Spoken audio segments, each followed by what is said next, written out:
He said, son, I'm going to come visit you in 10 years, and you're going to be one of three places. 6 feet under, because your lifestyle is leading you to an early grave. In prison, because your lifestyle, let's just say the police have been in touch with me, okay? Or the third option is in a church. And he said, make up your mind. Welcome back to the Dr. Greg Linville Show. I'm Kelvin Anderson, director and producer of the show. Every ministry has a beginning. Before the conferences, the resources, and the global impact of CSRM, there's simply a moment when God calls his people to step forward in faith. Today, we're pulling back the curtain as Dr. Greg Linville and Pastor Dan Stoffer share the stories of how God led each of them into sports ministry. Along the way, you'll hear the challenges they faced, the opportunities God opened, and the lessons they've learned through the years of faithfully serving churches through sports, recreation, and fitness ministry. But this episode is about more than their stories. Our hope is that these conversations will encourage pastors, church leaders, volunteers, and everyday believers to see the incredible opportunities that exist through sports ministry. Whether your church has an established program or has never considered one before, our goal is to help equip and empower you to take that first step. If you've ever wondered whether God could use your passion for sports to reach people with the gospel, this episode is for you. Now here's our host, Pastor Dan Stoffer. Greg, in our last episode, you did a great job breaking down how Scripture tells us it's okay to be involved as an athlete in competition. But how did you specifically get into competition and then ministry as well? Well, Dan, you mentioned last time that we were both athletes. People are going to have to take that by faith today, looking at me. But I was a 3-sport athlete in high school, and I've coached collegiately, I've coached high school, I've gotten Coach of the Year awards, that kind of stuff. But how did I start? That's your question. How did that happen? I was a street kid. I didn't want anything to do with sport or with church. All I wanted to do was sport. Mm-hmm. And I just was struggling like crazy. But I know this isn't supposed to happen, but I got recruited by a high school coach to come to a Christian high school. And after playing for this guy and him really beginning to understand who I was, he said, son, I'm going to come visit you in 10 years, and you're going to be one of three places. 6 feet under, because your lifestyle is leading you to an early grave. In prison, because your lifestyle, I'd been in, let's just say the police had been in touch with me, okay? Or the third option is in a church. And he said, make up your mind. Well, I knew he was right, but I didn't really know what to do with that. And I really was thinking about that, and I started to say, well, what about this? Can you actually integrate faith and sport? And so that's how it started for me. And after I graduated from high school, and this was the Jesus movement days, so yeah, I am old, but now I'm starting to see these people. They're freaky out there, but they're kind of attractive to me because their faith was so alive. But what they started to do, Dan, is they started to put me out there on the street. I'm kind of not even sure if I'm a Christian. I think maybe I am, but now you go reach other people. And the whole idea was, we're going to give you these tracts, these little things, with paper that write this note and letter and all these messages. And you go up to people and you shove it down their throat and say, if you don't accept Jesus, you're going to hell. And I'm kind of out there, and I'm a slow learner. And I'm thinking, after some of this isn't really working. If anything, I feel like I'm making people go away from Jesus rather than come to Jesus. And so I kind of backed away from the whole thing. I'm still kind of athletic. Now I'm playing recreationally, so I'm playing in a softball league, playing in a basketball league, what have you. And all of a sudden, I'm able to talk about Jesus to teammates because we're forging all these relationships together. And I'm thinking, wow, there's something to this. And one thing led to the next. We don't have time to go into all the details, but that's where the vision just really came. And I started working for the YMCA. I started working for Young Life, and we were doing these things. I went back to the inner city streets. We had 200-300 kids coming every week to this little It was a grade school gym, and they were literally fighting to get on the court with each other. But I realized that using sport as the tool, that's how we could attract people. But in that day and age, if the church wanted to reach the person who was far from Jesus, they didn't know how. But the paraministry world, like the YMCA, they had that tool to reach them, but then they had no way to take them to full spiritual maturity. That's what the church could do. And I just thought, why can't we combine these two things? And that's kind of how that came together. And I wasn't the only one or anything. There was a group of people that were all experiencing the same kind of thing at the same time. And that's where the whole CSRM community started 30 plus years ago, 40 years ago. And we said, this is a strategy that is really, really positive, and it is effective.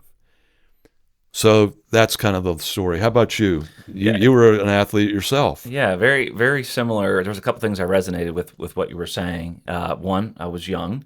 So for me, that moment came in college. I was playing college football, and my sophomore year, a little bit of disappointment because of injury, and sitting out. And then I'm like, I got to do something. I believe that God took me to this college to play football, and I started a Bible study. And I had no idea what I was doing. I was just kind of parroting the things I saw in my local church growing up, but there was fruit.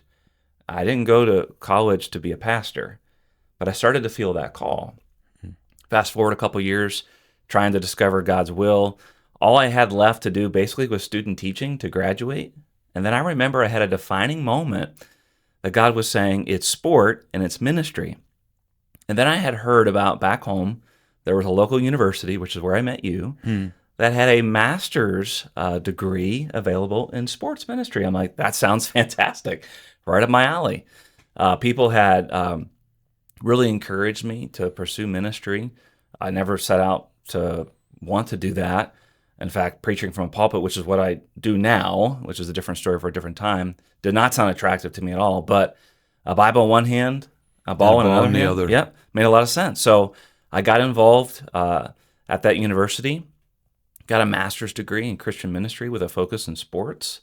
And thankfully, a local church brought me on board. And I was participating, but also leading and developing ministries. And thankfully, that church had some facilities and that sort of thing. But what I wanted was something that I think we can maybe focus on next year. I wanted to be taken seriously in ministry. And I think that's your heart, that this, not only is competition okay, but this can be a valuable, viable ministry in the local church, both for discipleship and for evangelism. So I know that that's your heart. Oh, it definitely is. And it's my heart and it's my belief, but it was also the belief of everybody that started this local church sports outreach movement, and that this is the most effective way to reach those people who are far from Jesus. Let's set that in context just a little bit. If I want my neighbor, if I want my coworker, if I want my family member, if I want somebody that I'm a fellow student with to come to the church, and we say, come with me, and they say, well, what does that mean? Well, we have a worship service on a Lord's Day morning. We might have a Bible study during the week. We might have a potluck dinner. Of those three things, they're going to choose a potluck dinner, if anything, right? Yeah, true. It's like, that's all good for you, and it's okay for you to do that. Don't get me wrong, but it's just not where I'm at. But if you go to them and say, I go to this fitness class every week, and I've lost 15 pounds, or I'm in better shape, or I play in this unbelievable basketball league, or my kid is engaged in this little league baseball, or, I mean, I'm in this bird watching club, or a bicycle club. You have, I'd love to get that. Tell me about that bicycle club. Well, we meet once a week. And then you have to say to them, you have to know that, yeah, we're going to ride the 20 miles, but then we have a thought for the day. We look at the scripture. And at that point, the person who's far from Jesus is like, okay, maybe. And that even that little thing sometimes keeps them. And you have to go another. It's not going to be a big deal. You're going to love the people. And so you get them there. And then they come away and say, you know what? That thought for the day was pretty good. I'd never thought about that before. And so this is the effective way to bring people. Now, couple all of that, Dan, with this, that the research indicates that it takes, for the totally secularized, non-church, non-believer, takes them 6 to 7 years to actually come to faith in Jesus. What does that say if we get them to one worship service or one Bible study and they never come back? But if they come week after week to the basketball league, they come maybe day after day to the fitness class, they come month after month to the bicycle club, over the years they're building relationships. And they build relationships with 5, 6 people, and they're all Christians. This is why it works. It's so effective. And so we're hoping that the people that may be watching this, that are sitting in the pew and their church may not even have this, or that the church does have it and they never knew why they should get involved, or how, or what is this, how does this all work? We've got it. We can help you. This is what we know to be true. Yeah. No, I think it's one of those ministries, and as a pastor, that it brings people into your facility. Yes. It's sometimes difficult to get people to come to things, just like you were mentioning. If you could say one thing from your own personal experience, because I'm thinking about your story, YMCA, Young Life, what would you say about someone getting involved in the local church? Like, how did you do that? How did you get involved in bringing sports ministry to the local church? And maybe that could encourage someone to start it, or maybe to approach their pastor about new ideas. Well, the first thing I always say is start small. Okay. Because a lot of people say, they look at churches, particularly in the West, that might be bringing in 5,000 kids in their youth sports. Don't think that. How can I bring 5 kids? Start small, but have a vision for what it could maybe grow into, but start and go step by step. And make your mistakes with fewer people so that you don't have as much to overcome. So start small, but start around what 2 things that the church has. What does the church facility have? Do they have a baseball field? Do they have a soccer, football field? Do they have a gym? Do they have a volleyball court? What do they have? And then the people. So if you're the person starting it and you're 50 and over, 60 and over, you're probably more going to do something around maybe a golf league or a pickleball league, not a high-intensity basketball league. But if you're younger and you've got kids and there's other kids, maybe you do start, and we can refer you to the groups that help to come into your church, to do the camp in the summer, do the leagues during the year, and you build it step by step. So build it around the facilities, but also build it around your people and their leisure pursuits.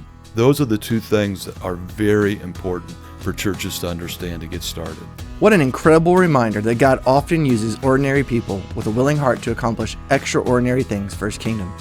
We hope today's conversation not only gave you a better understanding of Dr. Greg Linville and Pastor Dan Stoffer, but also challenged you to think differently about the opportunities God may be placing right now in front of you in your own church. Sports have a unique way of opening doors, building relationships, and creating opportunities to share the hope of Jesus Christ. Our mission is to help churches recognize those opportunities and give them the confidence and resources to build Christ-centered, gospel-focused sports ministry programs. If today's episode encouraged you, be sure to like this video, subscribe to the channel, and share it with a pastor, coach, ministry leader, or anyone who has a heart for reaching people through sport. On behalf of Dr. Linville, Pastor Dan, myself, and the rest of our team, thanks for joining us, and until next time, keep competing for Christ. Take care.